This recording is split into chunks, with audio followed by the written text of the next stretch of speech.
Meet the woman whose DNA test exposed a shocking family secret. Emma twirled the small plastic tube between her fingers, studying the simple collection kit that promised to unlock the secrets of her ancestry.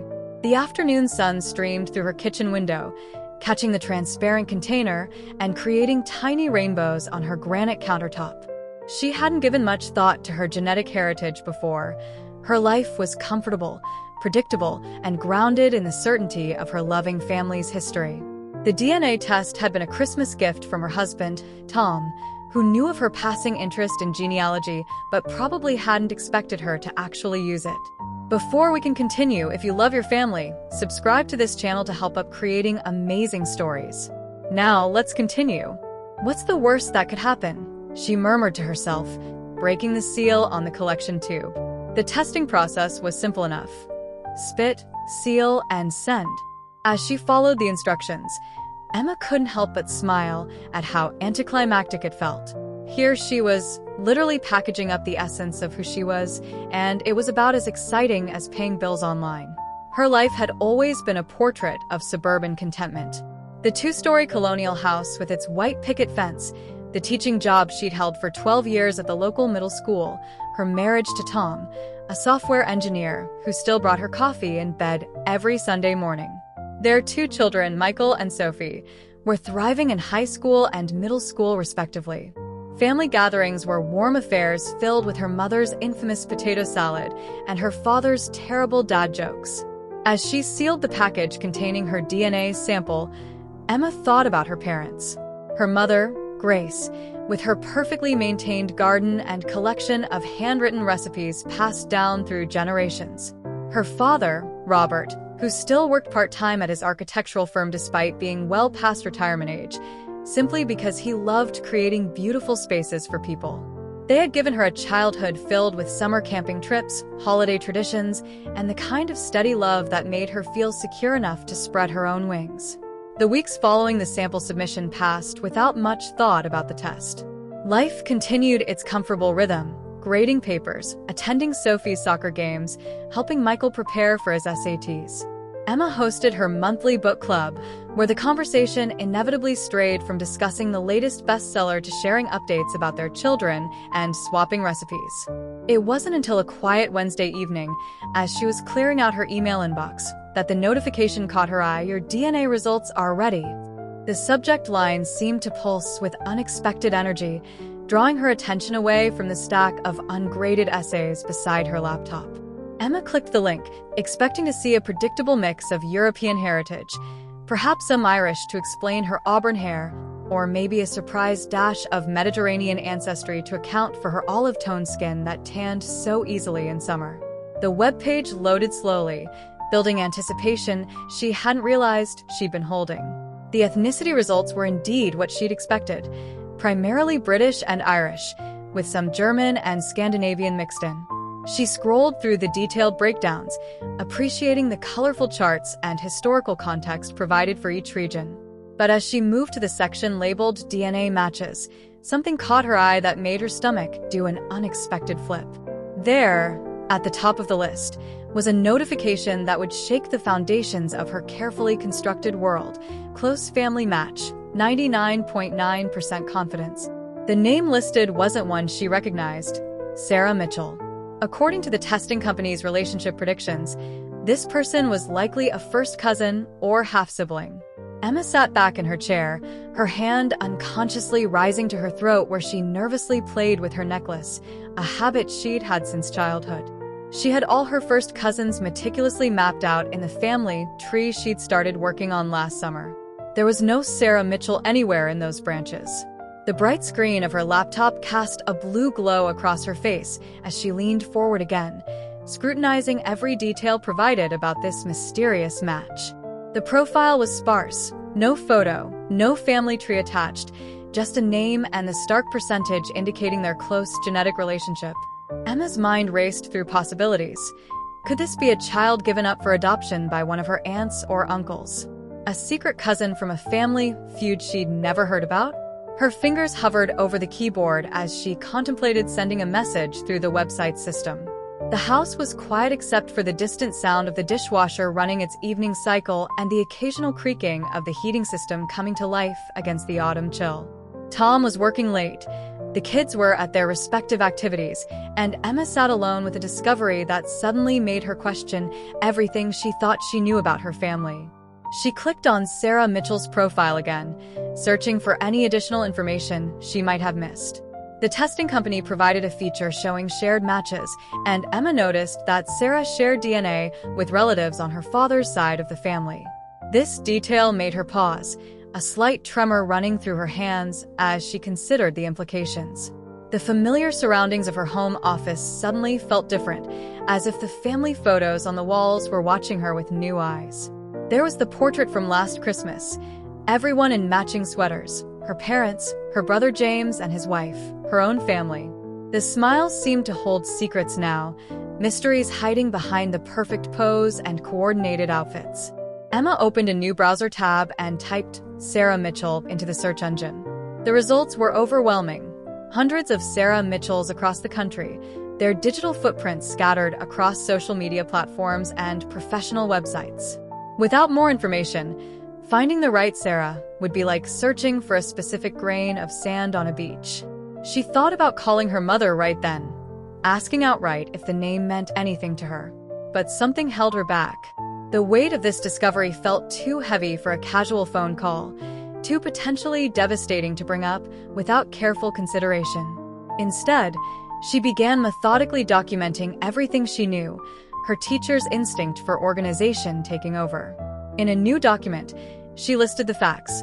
Sarah Mitchell shared enough DNA to be a first cousin or half-sibling. She had connections to Emma's paternal relatives. She had taken the DNA test recently enough that the match notification was new. These puzzle pieces refused to form a clear picture, but they hinted at something that made Emma's chest tight with anxiety. The sound of the garage door opening startled her from her thoughts. She quickly closed the tabs on her laptop as headlights swept across the window. Tom was home, and soon the kids would be back from their activities. The routine of family life was calling. Dinner needed to be made, homework supervised, tomorrow's lunches packed. But beneath these familiar tasks, a new current of uncertainty had begun to flow. That night, as she lay in bed listening to Tom's steady breathing beside her, Emma's mind wouldn't quiet. She thought about her father, trying to reconcile the man who had taught her to ride a bike, who still cried at every family wedding, who kept a jar of butterscotch candies in his office for his grandkids, with someone who might have secrets big enough to create a person she'd never known existed. Sleep came fitfully, filled with dreams of family photos where faces kept changing, of documents with words that rearranged themselves when she tried to read them. She woke several times, reaching for her phone to check if Sarah had somehow responded to the message she hadn't yet sent. The next morning, Emma went through her usual routine on autopilot. She packed lunches, reminded Sophie to bring her soccer cleats, double-checked that Michael had his calculus homework. But beneath the surface of these normal activities, her mind was working overtime, analyzing every family story she'd ever been told, looking for gaps or inconsistencies she might have missed. During her free period at school, she found herself back on the DNA testing website, staring at Sarah Mitchell's profile. The cursor blinked in the empty message box, waiting for words Emma wasn't sure how to write. How do you begin a conversation that might unravel the fabric of your family history? What do you say to someone who shares your blood but not your memories? Finally, after deleting and rewriting several drafts, she composed a simple message. Hello, Sarah. I see that we're close genetic relatives through the DNA test. I'd love to learn more about your family history and how we might be connected. Looking forward to hearing from you. Her finger hesitated over the send button for several long moments before she finally clicked it. The message disappeared into the digital ether, and Emma felt as if she'd just pushed a row of dominoes that would inevitably fall, one by one, revealing truths she wasn't sure she was ready to face. As she drove home that afternoon, every song on the radio seemed to be about secrets and lies, about discoveries and revelations. She found herself analyzing the lyrics in ways she never had before, finding hidden meanings in familiar melodies. The world looked different now, as if that single DNA match had adjusted the focus of her reality, making everything slightly less sharp, slightly less certain. Emma pulled into her driveway, noticing how the late afternoon sun cast long shadows across the lawn. The house she'd lived in for 15 years suddenly seemed like a stage set, a carefully constructed facade hiding untold stories behind its walls. She sat in her car for a moment longer than necessary, watching as the shadows grew longer, wondering what other shadows from the past were about to emerge into the light. Days crawled by with no response from Sarah, each notification on Emma's phone causing her heart to skip before delivering yet another disappointment. She found herself checking the DNA website obsessively, sometimes waking in the middle of the night to refresh the page, hoping for any sign of acknowledgement. The testing company's customer service representative, a woman named Janet with a voice like warm honey, listened patiently as Emma explained her situation. "I understand you're eager to connect with your match," Janet said, her tone professional but sympathetic. "Unfortunately, all I can confirm is that Sarah Mitchell is a real user who has logged into her account within the last month. We can't provide any additional contact information due to privacy policies." Emma thanked her and ended the call, feeling frustrated but not surprised. She sat at her kitchen island, absently stirring her now-cold coffee, when her laptop chimed with a new email. Her heart leaped, but it was just another parent asking about their child's progress in her English class. Teaching had always been her refuge, a place where the world made sense through the lens of literature and language. Now, as she stood before her 8th grade class discussing the theme of identity in To Kill a Mockingbird, every word seemed to take on new meaning. When Scout discovered the complexity of her small town's history, Emma felt a kinship with the characters she'd never experienced before. That evening, after dinner, she began a more systematic approach to finding Sarah. Social media searches revealed dozens of profiles, but none seemed to match the age range or location she suspected based on their shared DNA matches. LinkedIn turned up several Sarah Mitchells in promising fields, but without more information, she couldn't narrow down which, if any, might be her mystery relative. Tom found her still at the computer well past midnight, her eyes red from staring at the screen. "Honey," he said gently, placing his hands on her shoulders, "maybe it's time to try a different approach. Have you thought about asking your family directly?" Emma leaned back into his touch, feeling the tension in her neck release slightly. "I've been thinking about it," she admitted. "But how do you casually bring up something like this? Pass the potatoes, and by the way, does anyone know a Sarah Mitchell who might be my secret sister?" Despite her sarcasm, Tom's suggestion took root. The next morning, she called her Aunt Patricia, her father's youngest sister, known for being the family gossip repository. If anyone would know something, it would be Pat. "Sarah Mitchell?" Aunt Pat's voice crackled through the phone, the connection almost masking her sharp intake of breath. "Almost, but not quite. No, dear, can't say I know anyone by that name. Why do you ask?" The hesitation in her aunt's voice was subtle, but unmistakable. Emma had spent enough years teaching to recognize when someone was hiding something.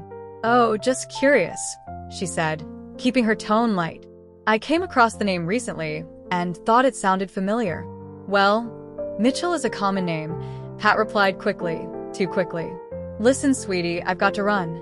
Bridge club this afternoon, you know how it is. Give my love to Tom and the kids." The abrupt end to the conversation left Emma more convinced than ever that there was something to find. She pulled out her father's old photo albums, studying faces in yellowed photographs with new intensity. In one image from a family reunion in the early 1980s, she noticed a woman in the background she'd never paid attention to before. The photo was grainy, but something about the woman's posture, the way she stood slightly apart from the group, caught Emma's attention. She was so absorbed in the photographs that she almost missed the notification on her phone. A new email had arrived from an address she didn't recognize. Mitchell.1974@email.com. Emma's hands trembled as she opened the message. "I got your message on the DNA site," it read. "I've been trying to decide whether to respond. This isn't easy for me either. Can we talk? My number is below if you're willing." Emma stared at the digits at the bottom of the email, each number seeming to pulse with possibility. The house was quiet, Tom was at work, the kids at school. This moment, this decision belonged to her alone. She picked up her phone, entered the number, and paused with her finger over the call button. In that moment of hesitation, memories flashed through her mind. Her father teaching her to drive in an empty parking lot, his patience infinite as she ground the gears of his beloved Volvo, family dinners where he'd insist on hearing about everyone's day, no matter how mundane, the way he'd cried when he walked her down the aisle at her wedding. Emma took a deep breath and pressed the call button. The phone rang once, twice, 3 times. She was about to lose her nerve when a voice answered, soft, hesitant, with an accent that suggested somewhere in the Midwest. Hello. The voice belonged to a woman who sounded close to Emma's age. Hi, Emma said, her own voice barely above a whisper. This is Emma Harrison. I got your email about the DNA test. There was a long pause, filled only with the sound of breathing on both ends of the line. Finally, Sarah spoke again. I've been staring at your profile for weeks, she admitted. Ever since I got the match notification. I wasn't sure if I should reach out. I know the feeling, Emma replied, surprising herself with a nervous laugh. It's not exactly something they prepare you for when you spit in that little tube. The ice broken, they exchanged basic information. Sarah lived in Michigan, worked as a physical therapist, was married with 1 daughter. She spoke carefully, as if weighing each word before releasing it into the conversation. There's something you should know, Sarah said finally, her voice taking on an edge of tension. I think we might be more closely related than you realize. The DNA percentages they suggest we're half-sisters. The world seemed to tilt on its axis. Emma gripped the edge of her kitchen counter, grateful she was already sitting down. That's impossible, she said automatically, but even as the words left her mouth, she knew they might not be true. I've done my research, Sarah continued, her voice gentle but firm. The shared DNA percentage is too high for first cousins. And the matches we share, they're all on your father's side of the family. Emma's free hand found its way to the photo album still open on the counter, her fingers tracing the face of her father in an old Christmas photo. How? She began, but couldn't finish the question. I don't want to disrupt your life, Sarah said quickly. I've had more time to process this. My mom, she told me years ago that my father wasn't the man who raised me. She never told me his name, but she left me a letter before she passed away last year. That's what prompted me to take the DNA test. The mention of Sarah's mother sent Emma's mind racing. When would this have happened? Where was her father working in the years before she was born?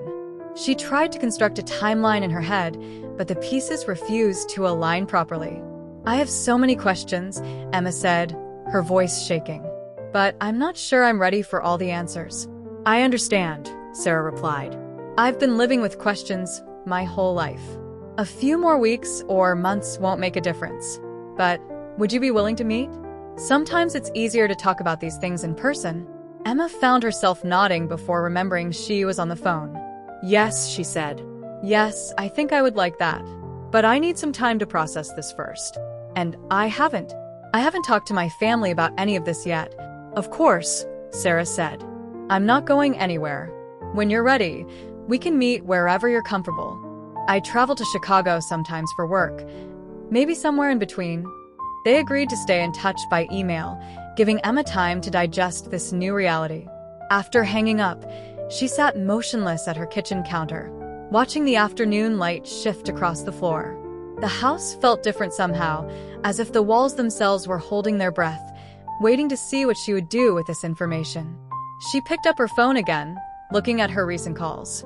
Aunt Pat's number was still there, along with the too short duration of their conversation. The abrupt ending made more sense now, taking on a new significance in light of Sarah's revelation. The sound of the school bus stopping outside startled her back to the present moment. Sophie would be walking through the door any minute, full of stories about her day, expecting her mother to be fully present and engaged. Emma quickly closed the photo album and wiped her eyes, not even having realized she'd been crying. As she heard her daughter's key in the lock, Emma took a deep breath and squared her shoulders. She would need to maintain normalcy for now, go through the motions of their daily routine while carrying this enormous secret. But beneath the surface, Questions bubbled like a pot about to boil over. How many people in her family knew about Sarah? How had they kept this hidden for so long? And most importantly, how would learning the truth change everything she thought she knew about her family? The afternoon sun cast long shadows across the kitchen floor as Sophie bounced in, dropping her backpack by the door despite countless reminders to hang it up. Emma managed to smile, asked about her day, and began the familiar after-school routine. But her mind was already racing ahead to the weekend, when she would drive to a small cafe halfway between her home and Sarah's, to finally meet the sister she never knew she had, and perhaps begin to unravel the mystery that had been hiding in plain sight all these years. That evening, as she prepared dinner, every family photo on the walls seemed to watch her with new intensity. The faces she'd known all her life now held the weight of unspoken stories, of choices made long ago that were finally surfacing, like ancient artifacts revealed by an ebbing tide. The cafe sat just off the highway, its red brick exterior weathered by years of Midwest winters. Emma arrived 20 minutes early, her hands gripping the steering wheel of her parked car as she watched other patrons come and go. Each woman who approached the door made her heart race, wondering if this would be Sarah. She'd told Tom about the meeting last night after the kids were asleep. He'd held her while she cried, not offering solutions or judgments, just the steady comfort of his presence. "Whatever you find out tomorrow," he'd said, "it doesn't change who you are." The dashboard clock ticked over to 1:55 p.m. Emma checked her reflection in the rearview mirror, tucking a stray strand of auburn hair behind her ear. The woman looking back at her seemed older somehow, as if the weight of uncertainty had aged her overnight. She grabbed her purse, took a deep breath, and stepped out into the crisp autumn air. Inside, the cafe was warm and inviting, with the rich aroma of coffee and freshly baked pastries. Emma chose a table in the corner, positioning herself to see the door. She ordered a latte she knew she wouldn't drink, just to have something to do with her hands. At exactly 2 p.m., the bell above the door chimed. Emma looked up to see a woman in her early 40s, with shoulder-length dark hair and a hesitant expression that probably mirrored her own. Their eyes met across the room, and something clicked into place, a recognition that went beyond physical similarities. Sarah walked over, her steps measured and deliberate. Up close, Emma could see that they shared the same nose, the same slight arch to their eyebrows.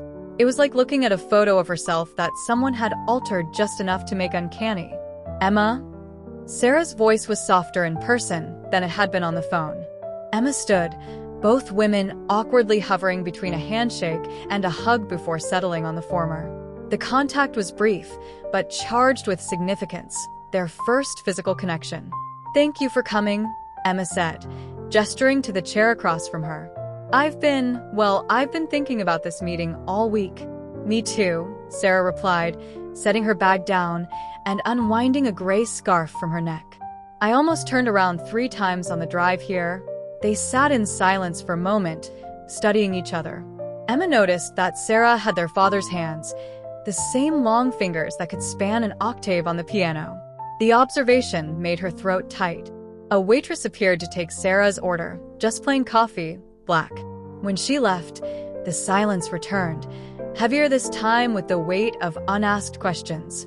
"I brought something," Sarah said finally, reaching into her bag. She pulled out a manila envelope, worn at the edges as if it had been handled many times. "It's my birth certificate and other things. Documents my mother kept."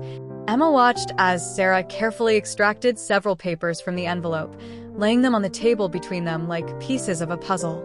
The first was a birth certificate dated just over 42 years ago. Emma's eyes immediately went to the father's name on the document. It was blank.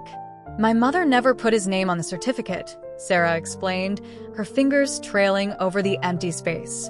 "She said it was better that way, for everyone involved. But she kept other things." The next document was a letter, the paper yellowed with age, the handwriting familiar enough to make Emma's chest ache. It was her father's distinctive script, the same handwriting that had signed her report cards and written encouraging notes in her lunchbox. "I found this after my mom passed away," Sarah continued, her voice steady despite the emotion Emma could see in her eyes. She had it in a box with some old photos and papers. I'd never seen it before.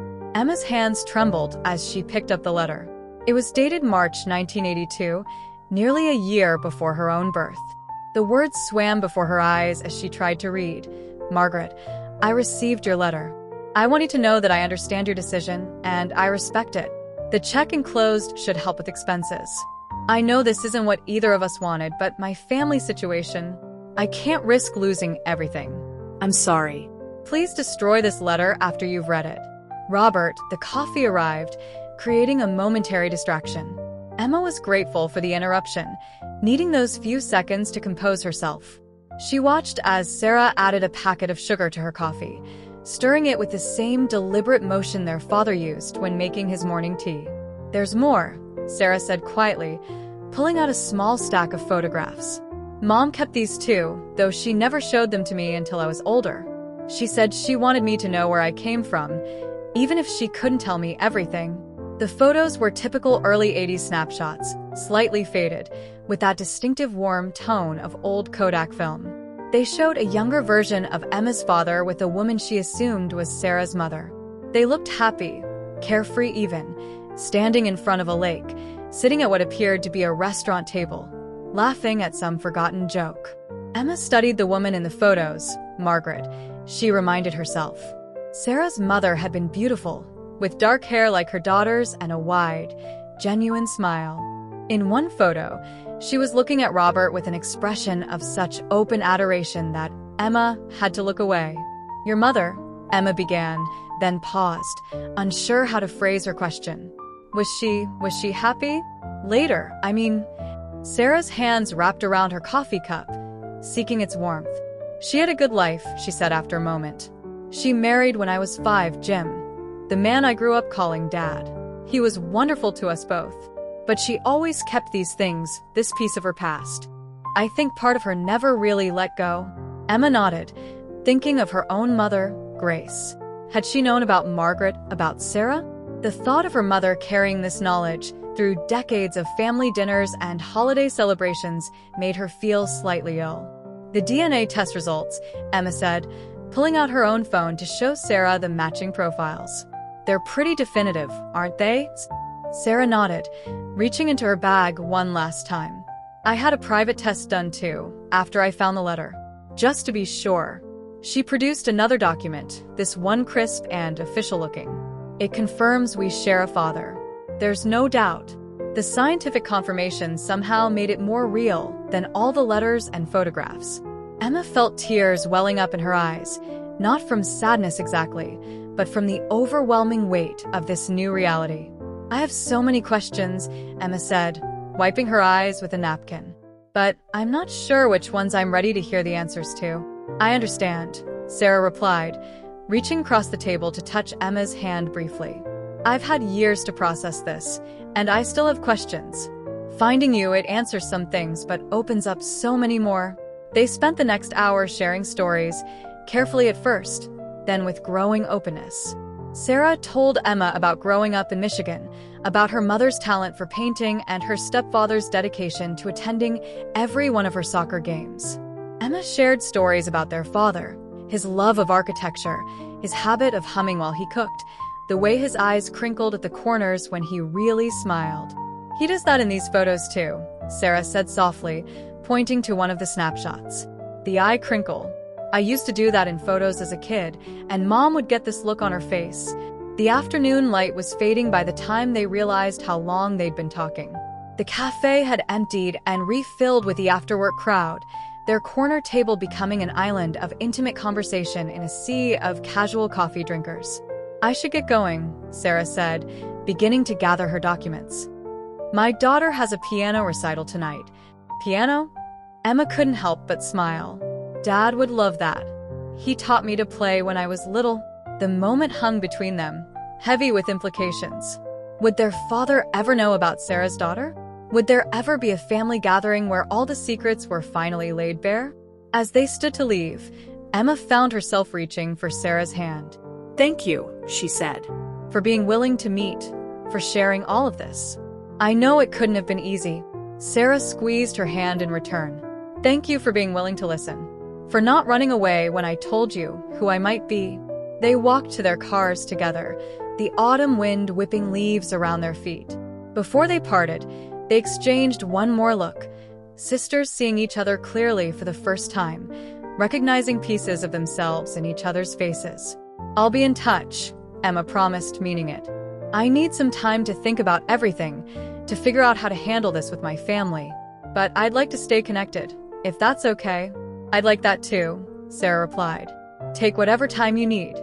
I'm not going anywhere." As Emma drove home, her mind replayed every detail of the meeting.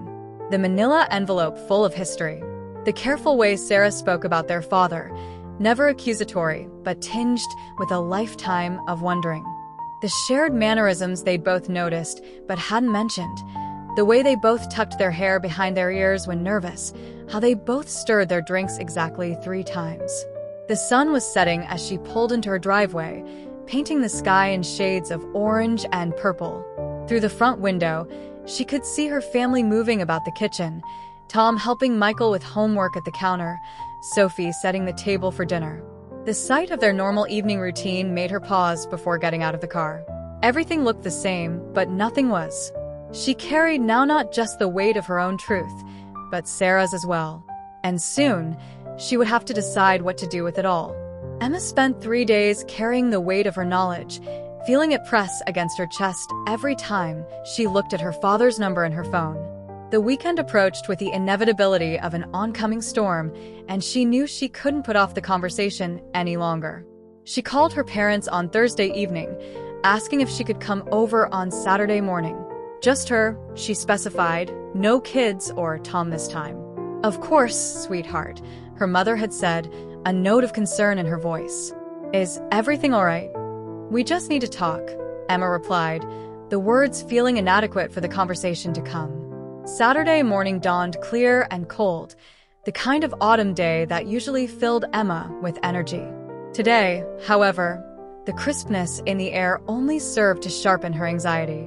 She dressed carefully, choosing a sweater her mother had given her last Christmas, as if the familiar garment might somehow soften the blow she was about to deliver. The drive to her parents' house was one she could have made blindfolded, 20 minutes through suburban streets she'd known all her life.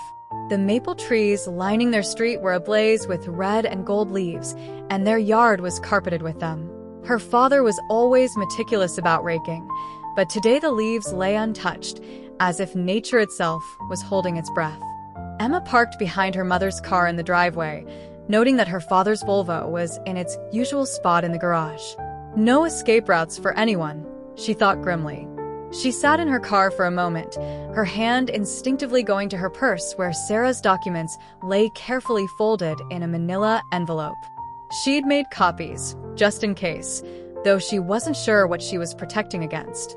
The walk to the front door felt longer than usual. Before she could ring the bell, the door opened, revealing her mother's concerned face.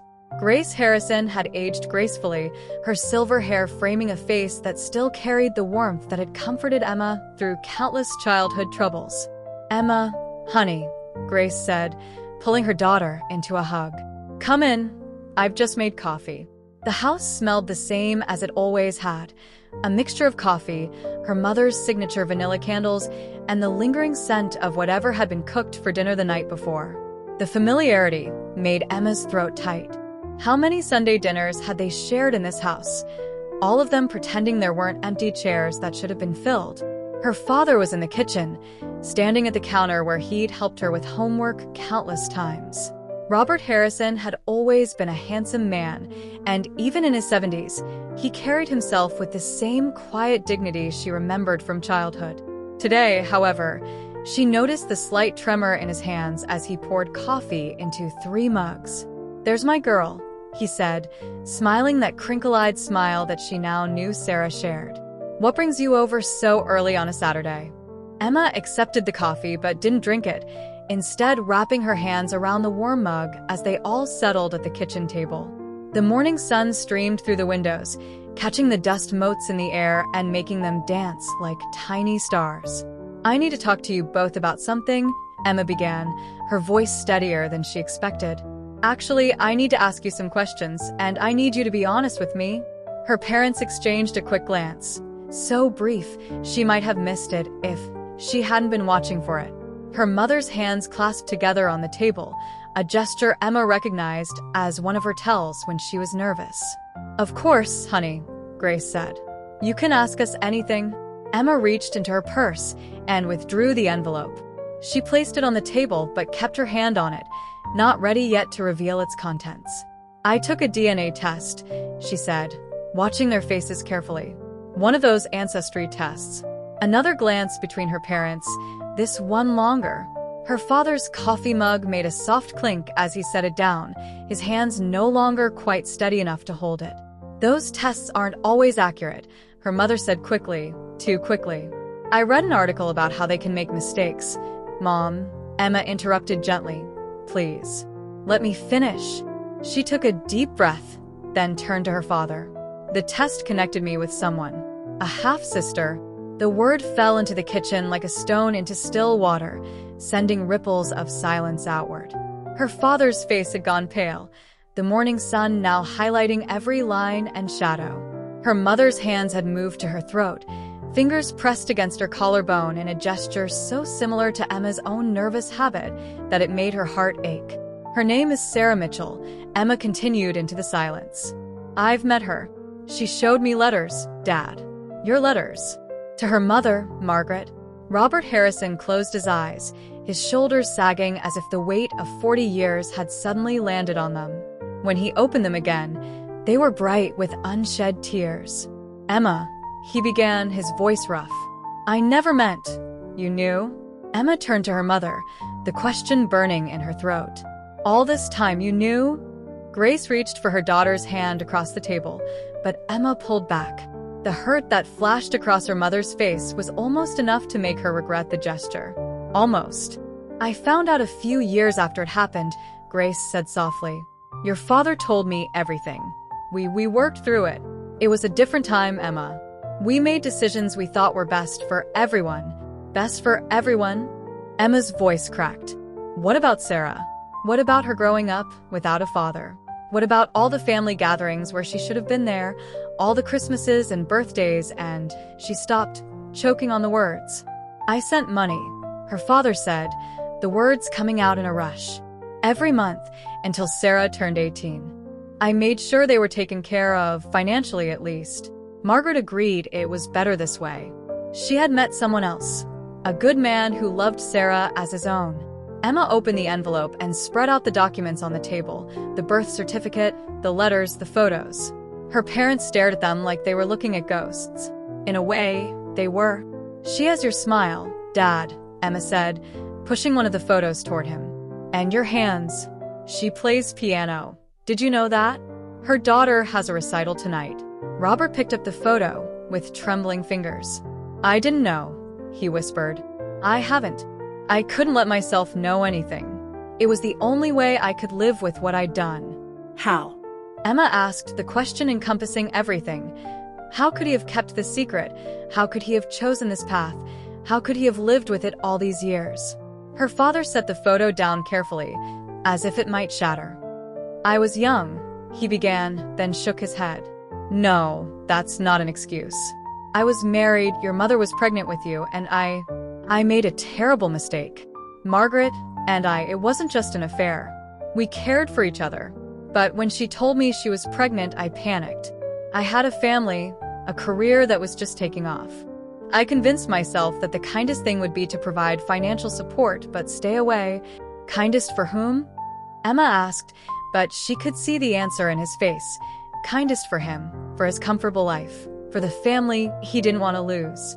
Grace reached across the table again, and this time Emma let her mother take her hand.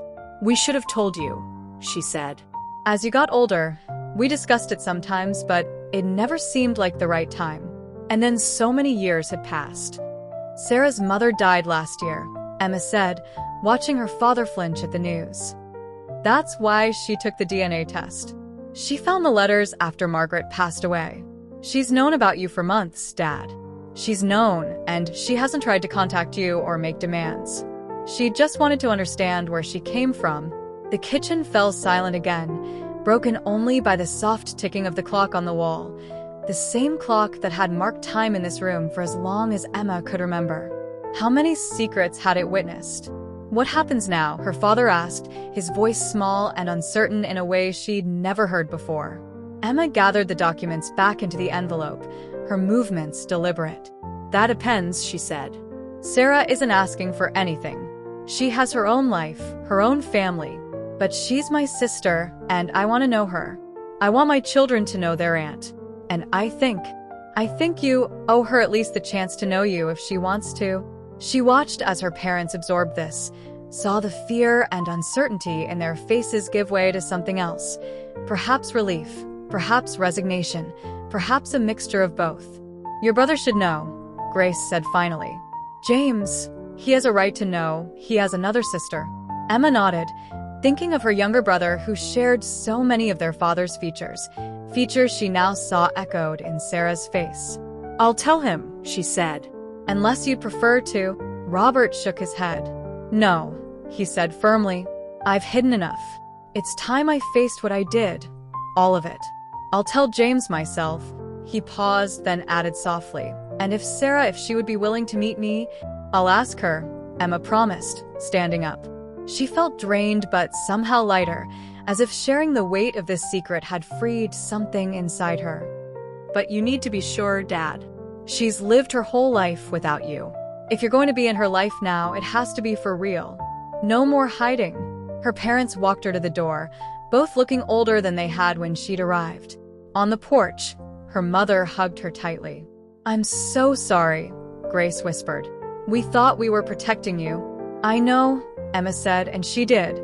She understood the complex web of choices and consequences that had led them here.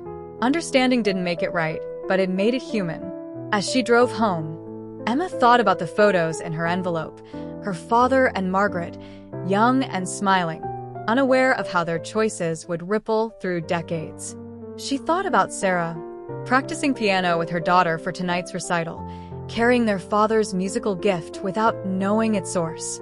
She thought about family and truth, and how sometimes the hardest paths are the only ones worth taking. The box had been in her parents' attic for decades, unremarkable among countless others storing old tax returns and holiday decorations. But now, as Emma lifted its dusty lid, it felt like opening a time capsule. Her father had given her permission to look through his old papers, his voice heavy with resignation when she'd called to ask. "The blue banker's box in the corner," he'd said. "Behind the Christmas ornaments. I kept everything there. Things I couldn't quite bring myself to throw away." The afternoon sun slanted through the small attic window, illuminating decades of carefully preserved documents. Emma sat cross-legged on the floor, surrounded by the physical remnants of her father's past. The first folder she opened contained architectural drawings from the early 1980s, the period when he'd been working on the Lake Michigan Shoreline Development Project. The project that had led him to Margaret. Among the technical drawings and permit applications, she found a small sketch on tracing paper. A woman sitting on a beach, hair blowing in the wind. The style was different from her father's usual precise architectural renderings, more artistic, more personal. On the back, in faded pencil, watching the sunset, June 1981. Emma set the sketch aside carefully and continued digging. The next folder contained newspaper clippings about the development project, including a photograph of the project team. Her father stood in the center, younger and more confident than she'd ever seen him. Margaret was there too, listed in the caption as Margaret Mitchell, Environmental Impact Consultant. A bundle of letters, held together with a faded rubber band, caught her attention next. These weren't the formal ones Sarah had shown her. These were personal, intimate. Emma hesitated before reading them, feeling like an intruder in her own family's history. But she needed to understand. The letters revealed a story that unfolded like a novel. The initial professional collaboration, the growing friendship, the eventual crossing of lines that shouldn't have been crossed. Margaret's handwriting was elegant and slanting, her words full of intelligence and wit. She wrote about environmental concerns for the lake development, about books she was reading, about her hopes for the future. One letter, dated September 1981, made Emma's heart catch. "Robert, I know we said this wouldn't become complicated, but I have to tell you something. I'm pregnant. I understand if you need time to process this. I understand if you need to step away entirely. But I wanted you to know." The response letter was missing, but Emma could imagine its contents from what she now knew. Her father had chosen his existing family, his career, his reputation. But he had kept these letters, preserved this record of a love that had produced a child he would never know. Further down in the box, she found a small leather-bound diary. The entries were sporadic but revealing. Her father had documented his internal struggle, his guilt, his fears. One entry, dated just after Emma's own birth, caught her eye. "E was born today. Perfect and beautiful.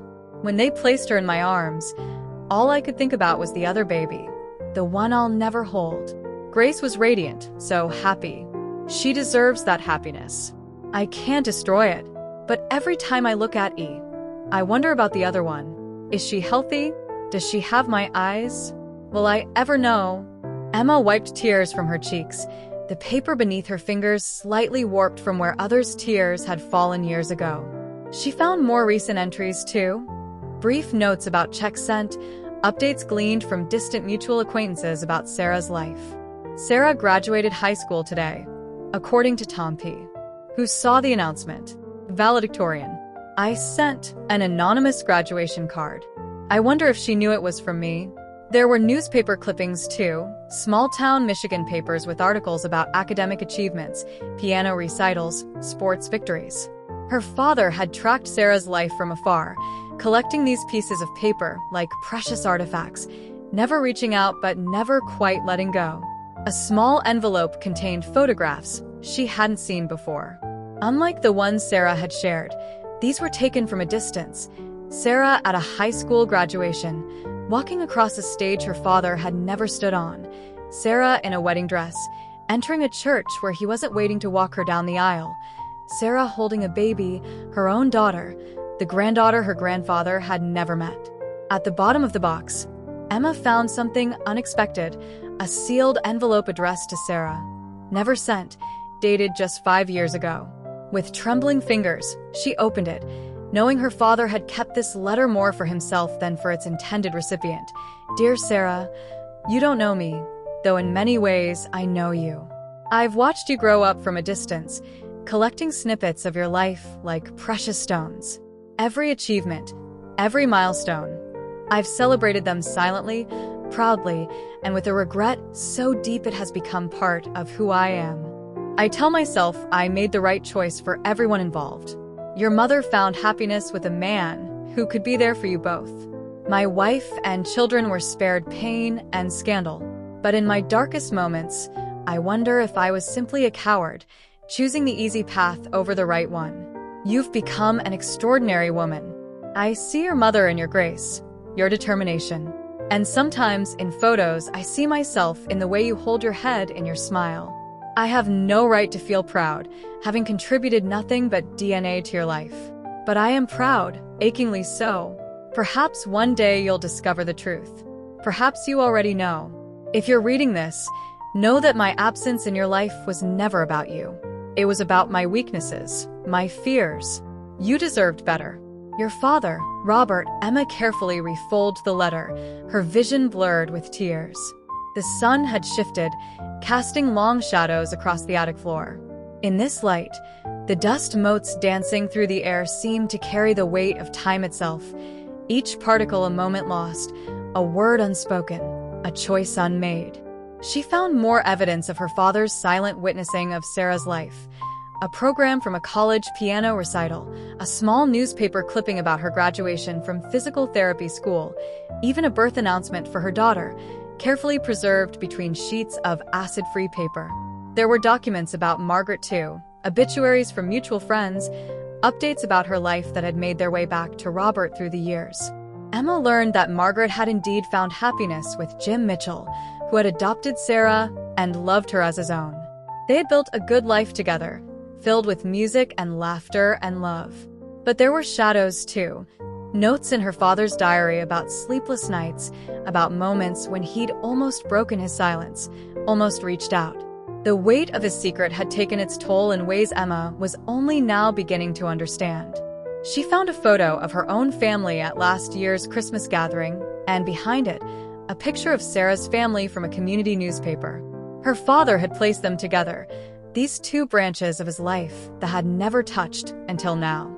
As the afternoon waned, Emma carefully repacked the box, but not before taking photos of key documents with her phone. She would share some of these with Sarah. She decided, not to hurt her, but to show her that she hadn't been forgotten, that somewhere in this complicated mess of human choices and consequences, there had been love, however imperfectly expressed. The attic stairs creaked under her feet as she descended, carrying not just the weight of the past but a new understanding of its complexity. Her father's choices had shaped all their lives, creating ripples that continued to spread outward. But within those choices, within those consequences, there was also the possibility of healing, of building something new from the fragments of what was broken. Back in her car, Emma pulled out her phone and looked at Sarah's number. They had texted regularly since their meeting, careful messages building a tentative bridge between their separate worlds. Now, with the weight of her father's box of memories fresh in her mind, she began to type, "Found some things you might want to see. Dad kept track of your life, in his own way. It doesn't make up for his absence, but I thought you should know you were never forgotten. If you're willing, I'd like to share them with you. And Sarah, thank you for being brave enough to reach out. It's changing all of us, I think. For the better." The reply came quickly. "I'd like that. All of it. Even the hard parts. Especially the hard parts. They're part of our story, too." Emma started her car, thinking about stories, the ones we tell ourselves, the ones we hide from, and the ones we're brave enough to finally face. The truth of her family's past was more complicated than she'd imagined, but within that complexity lay the seeds of understanding and perhaps, eventually, forgiveness. The first family dinner with Sarah present felt like walking on eggshells that had been carefully arranged around a minefield. Emma had spent hours planning every detail, from the seating arrangement to the menu, choosing their mother's lasagna recipe as a safe, familiar option that might ease the tension. Her brother James was coming too, having processed the news with a mixture of shock and curiosity that gradually gave way to cautious acceptance. "I made up the guest room," Tom told her that morning, watching as she obsessively straightened the already straight dining room table runner. "In case Sarah wants to stay over." Emma paused in her adjusting, touched by her husband's quiet support. "Thank you," she said softly, "for everything, for making this easier." The doorbell rang at exactly 6 o'clock. Sarah stood on the porch, holding a bouquet of autumn flowers and a bottle of wine, looking as nervous as Emma felt. Behind her was her husband, David, a tall man with kind eyes and steady presence that somehow helped calm the electric anxiety in the air. "I wasn't sure what to bring," Sarah said, handing over the flowers. "The wine is from a local Michigan vineyard. I thought it might be nice to share something from my home." Emma pulled her sister into a hug, the gesture feeling more natural each time they met. "It's perfect," she assured her. "Come in, please. Mom and Dad should be here soon." The word "dad" hung in the air between them, heavy with meaning. It would be the first time Sarah would meet Robert face to face, not as a distant memory or a signature on old letters, but as a flesh and blood person who shared her DNA. Tom appeared with drinks, his easy manner helping to break the initial tension. The kids had been briefed about their new aunt, and while Michael, at 16, maintained a teenager's studied nonchalance, 13-year-old Sophie was practically vibrating with excitement. "Aunt Sarah."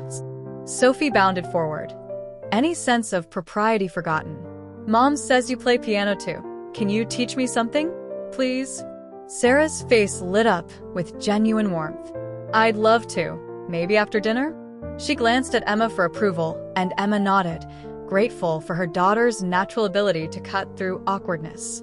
The sound of another car pulling into the driveway made everyone freeze. Through the front window, Emma could see her parents getting out of their vehicle, her father moving with the deliberate slowness of someone approaching an important moment. The door opened, and Grace entered first, carrying a pie and wearing a smile that only slightly betrayed her nervousness. Behind her, Robert stood on the threshold, his eyes immediately finding Sarah in the room. The silence that followed felt eternal, though it probably lasted only seconds. Sarah took a small step forward, her hands clasped tightly in front of her. "Hello," she said simply, her voice steady despite the tremor Emma could see in her fingers. Robert seemed to age and grow younger simultaneously as he looked at his daughter. The daughter he'd never properly met, never held, never known except through secretly collected newspaper clippings and distant observations. "Sarah," he said, his voice rough with emotion. You look so much like your mother." It was exactly the right thing to say, somehow. Sarah's posture relaxed slightly, and she smiled, that same crinkle-eyed smile that marked her as Robert's daughter as surely as any DNA test. "I've heard that before," she said, "but I think I have your hands. And your terrible posture when I play piano." A surprised laugh escaped Robert, breaking the tension in the room. "Margaret always did say I hunched too much at the keys." Grace moved forward then, setting down her pie and opening her arms to Sarah. "Welcome," she said, and Emma could hear decades of complicated emotions in that single word: guilt, acceptance, hope. James arrived last, bringing his wife Karen and their twin boys. The house filled with the controlled chaos of family dinner, everyone trying to navigate this new normal while pretending it wasn't strange at all. The kids, bless them, helped the most, treating Sarah and David as if they'd always been part of the family, peppering them with questions about life in Michigan and demanding to know if their cousins there liked the same video games they did. Dinner itself was a careful dance of passing dishes and making conversation that skirted the edges of deeper waters. They talked about Sarah's physical therapy practice, about David's work as a high school chemistry teacher, about their daughter Rachel's piano playing. Every now and then, Emma caught her father watching Sarah with an expression of wonder and regret so profound it made her throat tight. After dinner, Sophie convinced Sarah to play something on the family piano, a beloved old upright that had been in the house since Emma was a child. As Sarah's fingers touched the keys, playing a Chopin nocturne that filled the room with melancholy beauty, Emma watched her father's face. He sat in his favorite armchair, eyes closed, listening to his daughter play their shared language of music for the first time. When Sarah finished, Robert stood up slowly. Would you mind if I played something too? There's a piece I've always loved to play when I'm thinking about important moments in life." Sarah nodded, moving to make room on the piano bench. To everyone's surprise, Robert patted the space beside him, inviting her to sit. Together, they played a simple duet, Beethoven's Ode to Joy, with Robert taking the bass line while Sarah carried the melody. Their playing styles were startlingly similar, down to the way they both leaned into the emotional passages. Later, as the evening wound down, Emma found herself in the kitchen with her mother, loading the dishwasher while the sounds of conversation drifted in from the living room. "She's remarkable," Grace said quietly, handing Emma a plate. "So much like him, but also completely her own person. Margaret did a wonderful job raising her." Emma nodded, thinking of the strength it must have taken for her mother to welcome her husband's other daughter into their home. "Thank you," she said. "For making this easier than it could have been." Grace's hand stilled on a wine glass. "You know, I spent so many years being afraid of this moment. Afraid of what it would do to our family if the truth came out. But now that it has..." She paused, choosing her words carefully. "Now I think maybe we were all just afraid of the wrong things." In the living room, Sarah was showing Sophie how to position her hands properly on the keys, while Robert watched from his chair, occasionally offering his own gentle suggestions. The sight of father and daughter teaching the next generation, together at last, made Emma's heart full in a way she hadn't expected. As the evening drew to a close, Sarah pulled Emma aside. "Thank you," she said, her eyes bright with unshed tears. "For making this happen, for being willing to know me, for helping me know him." Emma hugged her sister tightly. "Thank you for being brave enough to reach out in the first place, for being willing to risk rejection or hurt to find the truth." They made plans for Thanksgiving. Sarah's family would host this year, a chance for Emma's family to see her world, to understand where she came from. The goodbye wasn't really a goodbye at all, but a see you soon filled with promise rather than uncertainty. After everyone had left, Emma sat at the piano, running her fingers over the keys that still held the warmth of her sister's playing. Tom found her there, wrapping his arms around her from behind. "You know what I was thinking," he said softly, about how sometimes the things we're most afraid of turn out to be gifts in disguise. Emma leaned back against him, thinking about fear and courage, about secrets and truth, about the strange and wonderful ways families could grow and change. "It's not perfect," she said. "There's still so much to work through, so many years to make up for." "No," Tom agreed, "but it's real. And maybe that's better than perfect." In the weeks that followed, a new rhythm began to establish itself. Regular phone calls between Sarah and Robert, awkward at first, but growing more natural with time. Sunday dinners that sometimes included Sarah's family via video chat. Plans for holidays that now had to account for two family homes, two sets of traditions to blend together. Grace found herself exchanging recipes with Sarah, discovering that they shared a love of baking. James's twins begged to visit their new cousins in Michigan, excited by the prospect of exploring a new place with new family to show them around. The past couldn't be changed. The years of separation, the weight of secrets, the choices that had shaped all their lives. But the future, Emma realized, was still unwritten. Every day brought new opportunities to build bridges, to heal old wounds, to create something beautiful from the broken pieces of their family history. One evening, Emma found her father sitting alone in his study, looking at old photographs. "Do you regret it?" she asked softly. "Not the affair, I know you regret that. But do you regret telling the truth now, letting Sarah into our lives?" Robert was quiet for a long moment, tracing the edge of a photograph with his finger. "The only thing I regret," he said finally, "is that I waited so long to be brave enough for this. Fear kept me from knowing my own daughter. Fear kept me from letting you know your sister. I don't want to be afraid anymore."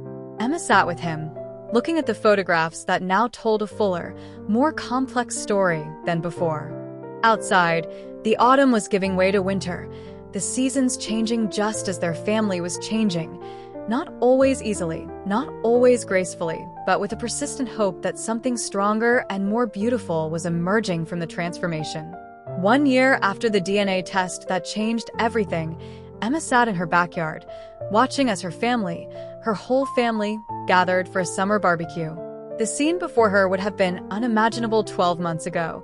Her father teaching Sarah's daughter Rachel a complicated piano piece through the open patio doors, her mother and Sarah working together in the kitchen, the kids playing an elaborate game of tag that seemed to involve 3 different sets of rules. The past year had been a journey of continuous adjustment, of learning to navigate new relationships while healing old wounds. There had been difficult moments, conversations that ended in tears, old hurts that surfaced unexpectedly, times when the weight of the past threatened to overwhelm the promise of the future.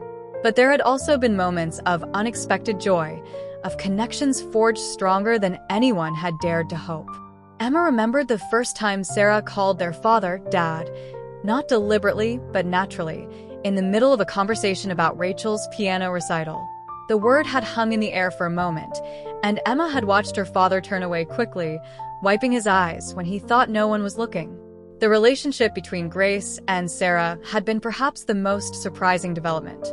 What could have been awkward or strained had instead evolved into a genuine friendship, built on shared interests and a mutual determination to create something positive from the complicated circumstances that had brought them together. "You know," Grace had told Emma recently, "I spent so many years being afraid of Sarah's existence, of what she represented. I never imagined I could come to love her for who she is." The sound of laughter drew Emma's attention back to the present. Sarah was showing Sophie photographs from her own teenage years, and Sophie was delighting in pointing out the family resemblances.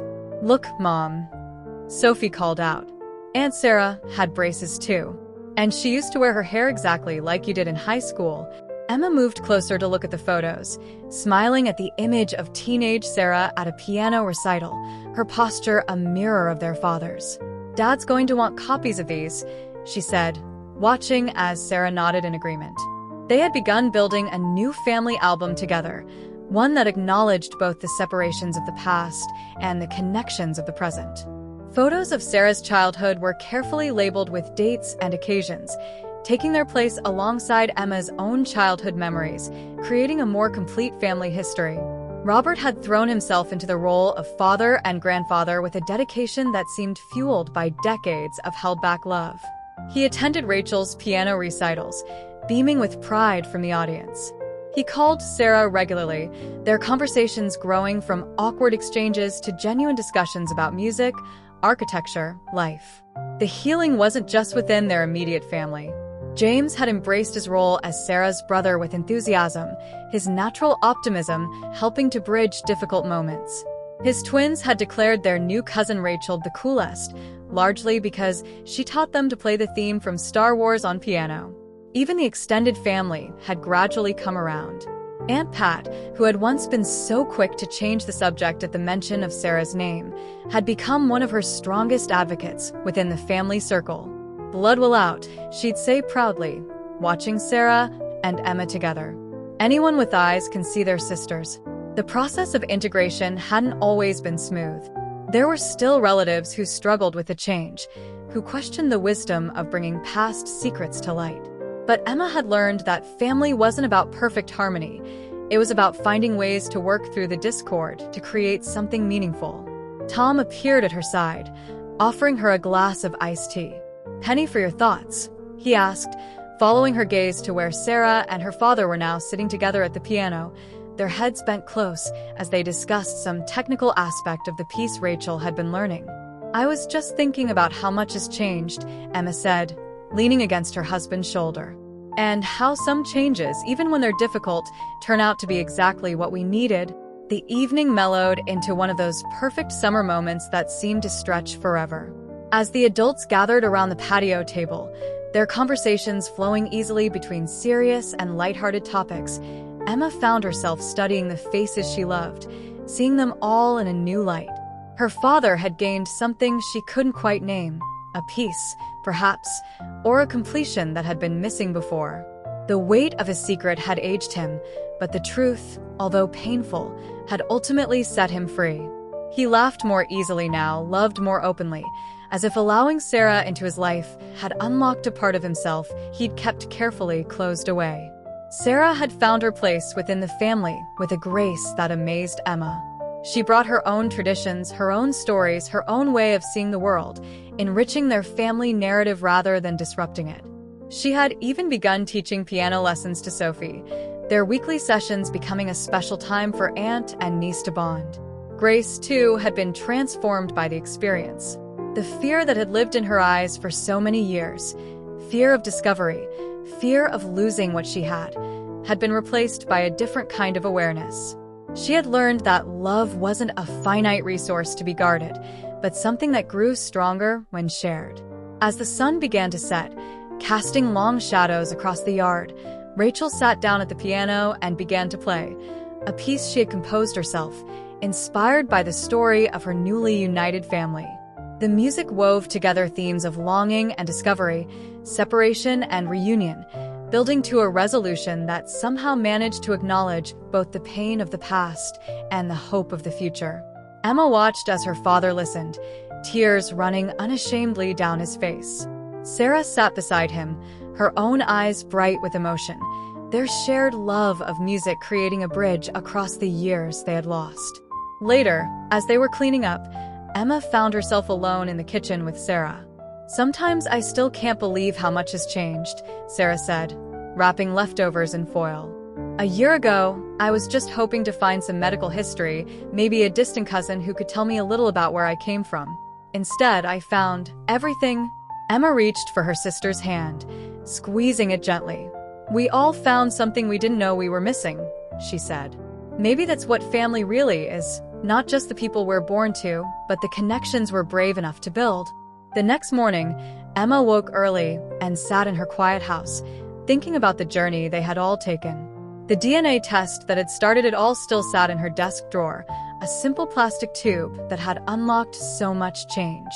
She thought about the stories families tell themselves, The official versions, the hidden truths, the complex realities that lie somewhere in between.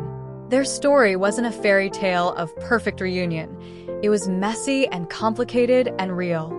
There were still moments of awkwardness, still wounds that needed time to heal fully, still adjustments to be made. But there was also love, growing, changing, adapting, making room for new connections while strengthening old ones. There was forgiveness, not the kind that forgot or excused the past, but the kind that acknowledged it and chose to build something new anyway. As she sat there, Emma opened her laptop and began to write. She wanted to record their story, not just the facts of what had happened, but the deeper truths they had discovered along the way. About how secrets can poison even the strongest relationships. About how truth, although sometimes painful, opens the door to healing. About how family is both the one we're born with and the one we choose to create. She wrote about fear and courage, about mistakes and redemption, about the incredible capacity of the human heart to expand and grow. She wrote about her father's journey from shame to acceptance, about her mother's transformation from fear to embrace, about her own discovery of a sister she never knew she needed. The story wasn't finished. It was still being written, day by day, in small moments and big ones. In piano lessons and family dinners, in late-night phone calls and shared holidays, in 1,000 tiny ways they were learning to be family together. As she wrote the last words, Emma heard her family beginning to stir upstairs. Soon the house would be full of morning routines, of everyday life continuing its steady rhythm. But now that rhythm included new voices, new traditions, new ways of being together.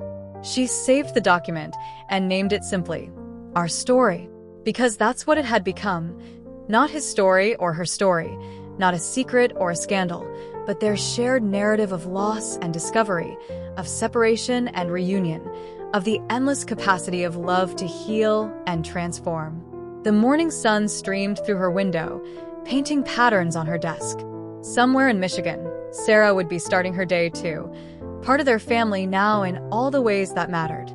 Emma smiled, thinking of the journey they had all taken together, and the journey that still lay ahead. Because that was the thing about family she had learned. It wasn't a destination, but a continuous journey. Not a fixed point, but a growing circle. Not a single story, but a collection of stories, all weaving together to create something stronger and more beautiful than any of them could have imagined alone.